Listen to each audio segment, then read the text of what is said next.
each can do some things to change the world, to create more justice, to create more opportunity, but we've got to do these four things. The first thing I'm persuaded we have to do is that we have to get proximate to the people in our community that are suffering.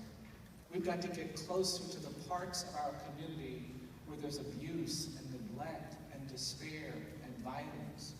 I don't think we can actually change the world from a distance. And we've got a lot of people trying to come up with solutions.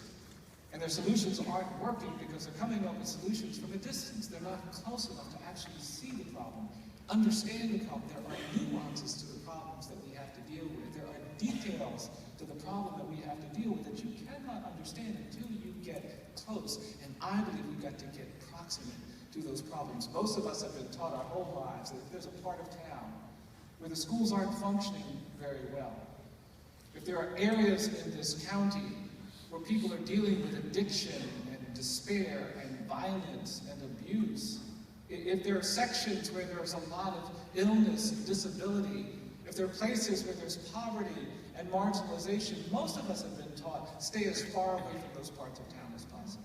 Stay as far away from the schools where kids aren't doing very well as possible. This morning, I'm going to argue the opposite. I believe we actually need to get closer to the parts of our community where there's abuse and neglect and poverty and suffering. I think we've got to get closer to the people who are feeling excluded and marginalized. We've got to get closer to the people who are in jails and prisons. We've got to get closer to the families that are receiving people coming out of jails and prisons. And I believe if we get proximate to the problems that we care most deeply about, we can change the world. We will learn things and see things and do things. And don't worry, you don't have to go get close to these places because you have all the answers. You don't need the answers to get proximate. You just need a willing heart. And sometimes when we get proximate, I believe we find power.